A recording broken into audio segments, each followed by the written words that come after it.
I like incest in anime. Okay, look, it's not that weird, let me explain. Incest, particularly between siblings, has been an existing phenomenon commonly seen in anime nowadays. So much so that some see it as a problem, I mean blessing. Just like shitty reality TV shows, the abundance of it is proof of the existence of an audience. But what is so appealing about it? Why in God's name would people want to see guys fuck their sisters? Hi, I'm your local degenerate that has been scrolling through the incest tag a bit too much for my own mental health. Here's my video essay on a topic nobody actually wants to hear about. Long ago, incest was somewhat accepted in some cultures, such as in ancient Egypt where pharaohs would marry their siblings to continue the pure royal lineage, or ancient Greece where it was recognized positively as a sign of tyranny, power. It's hard to imagine this taboo ever being accepted in the modern world. But if you're looking for some inspiration, something to look up to, then look no further than the one, the only Bible. No, seriously.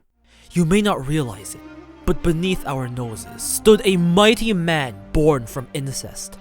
He is a man of will and determination. He is one who stood above all. The ultimate overpowered isekai protagonist we never knew we loved. The one, the only, Moses. You know, that guy who uses isekai privilege to split the ocean?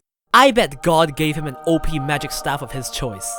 I would give you more insight on how the Bible is actually an isekai light novel, but I'm gonna stop pretending my knowledge on the history of incest and the Bible goes any further than a Wikipedia article. As you may have noticed, incest is a sign of power.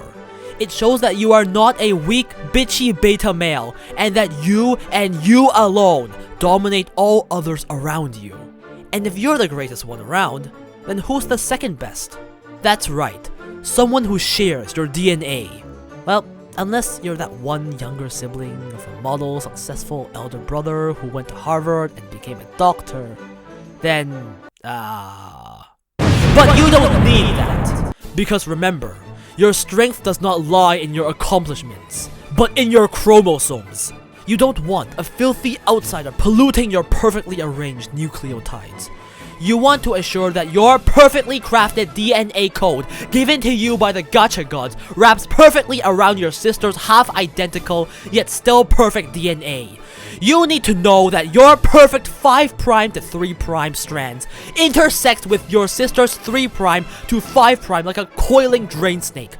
You need to know that every single base in your DNA strand connects to your sister's DNA's corresponding base, like the red string of fate that connects your hearts. Okay, I don't think that can actually happen, but it's the thought that counts. Because as the Sphinx once said, if she's your sis, then she's free to kiss. If he's your bro, then go full chromo. I'm going to hell for this. Of course, when discussing the pristine topic that is incest, we must not forget an important aspect, the taboo aspect. As humans, we're automatically programmed to be the most annoying twats in existence. After all, when we are told that something is bad, our stupid rebellious brain tells us to do it even more. Teacher says not to run in the hallway? But I want to feel like my favorite anime character, Sonic the Hedgehog! Mom says not to go into the van with free candy? But candy gives me energy, so it's good for me!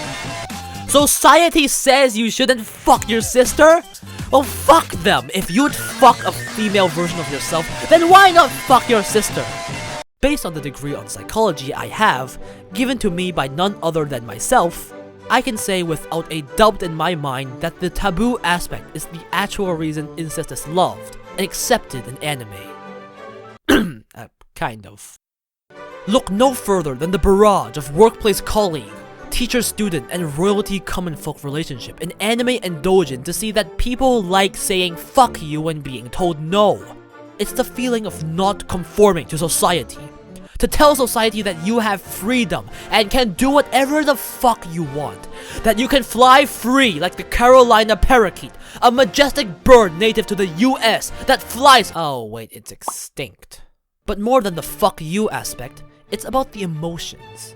It's the fact that the two parties love each other so much that what society and morality says doesn't even matter, like the beautiful tale of Romeo and Juliet. Well, except the dying part. That's not very lovely, is it? What if they were actually siblings? As you can see, there is nothing more romantic than watching two parties having their charm stat on max to one another and going beyond and above what they should be allowed to. It's like watching a wholesome romance with the extra excitement of doing something very bad. Not enough to give you a life sentence bad, but bad enough to get you a detention at school, or abandoned by friends, or disowned by your parents.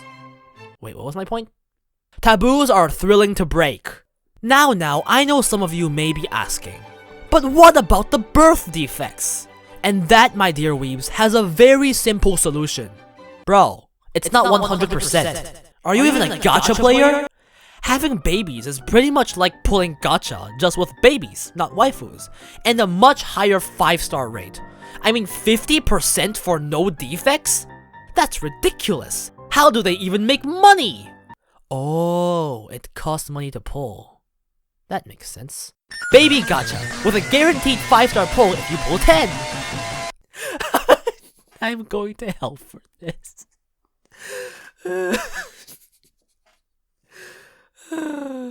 After hearing all these points, you may wonder, but won't all this ruin a person's life?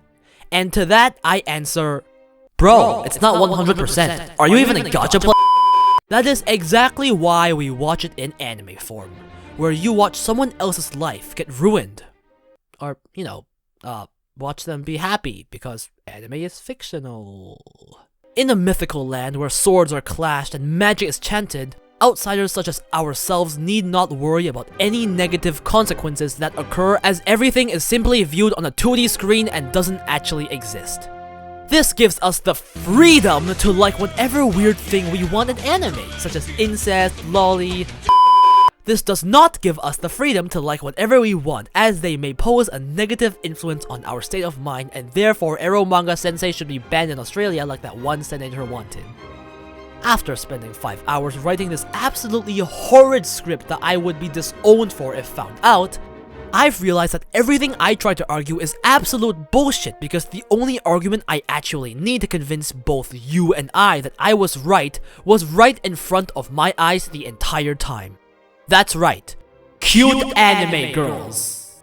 I mean, look at me with a straight face and tell me that this cute fox imouto girl here calling you Oni-chan doesn't make you smile so hard you fracture your cheekbones.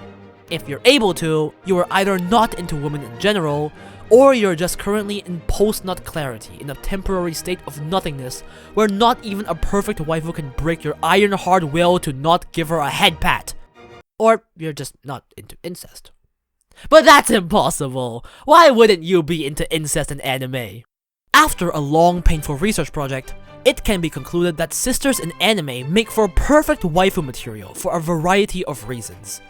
This includes the preservation of a sigma male's, God, I hate that word, pure lineage, the thrill of being a bad boy or girl, and the fiery romance of a wholesome yet wrong couple. It was also accidentally discovered that Moses is an isekai protagonist and babies are gacha, but that's a topic for another day. In conclusion, when an imouto loves her Oni-chan very much, a new love, a new life may be born through a miracle acted upon by a man and a woman, with the mass purchase of laundry machines. What are you doing, step bro? Thank you so much for watching this video.